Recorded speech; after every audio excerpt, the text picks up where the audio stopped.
هتعمل ايه لو حيوان كلمك وانت ماشي؟ تخيل نفسك ماشي في الشارع وفجأة حصان او حمار او حتى كلب يكلمك، هتعمل ايه؟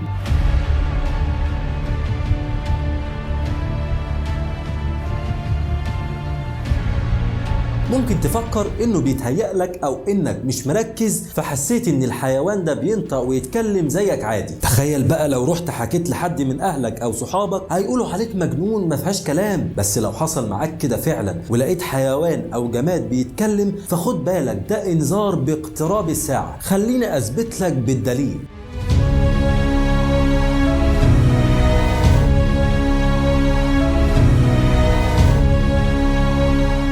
روى الترمذي عن أبي سعيد الخدري رضي الله عنه قال: قال رسول الله صلى الله عليه وعلى آله وصحبه وسلم: والذي نفسي بيده لا تقوم الساعة حتى تكلم السباع والإنس، وحتى تكلم الرجل عذبة صوته أي طرفه وشراك نعله، وتخبره فخذه بما أحدث أهله من بعد. يعني الساعة مش هتقوم إلا لما الحيوانات والأحذية تكلم الناس وتحكي لهم إيه اللي حصل. طب هل من المنطقي إن الحيوانات والجمادات تتكلم في الحقيقة زي أفلام الكرتون كده؟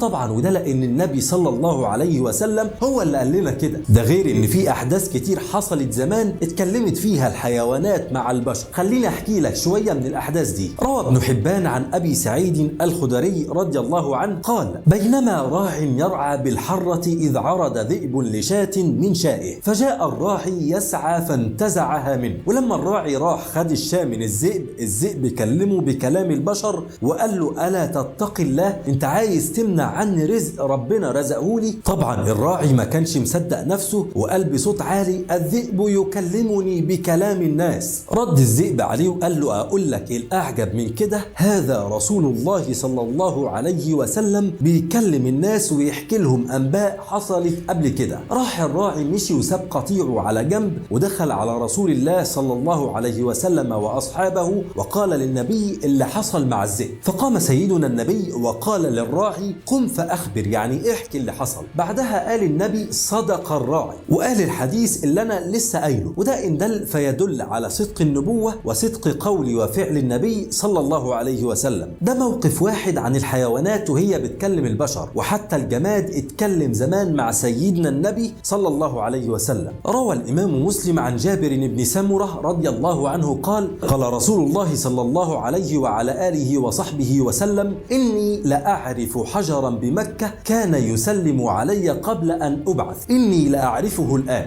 طبعا عارف إنك هتقول لي ده النبي، يعني كل اللي بتحكيه من كلام حيوان وجماد معاه عادي ومن معجزات النبوة، لكن هيحصل ده معانا إزاي؟ هيحصل عشان النبي قال لنا إنه هيحصل، وهيحصل بقدرة ربنا سبحانه وتعالى. ولما يحصل وتلاقي حيوان أو جماد بيتكلم بلغة الناس تبقى عارف إن النهاية قربت من الكل، فتبقى مستعد.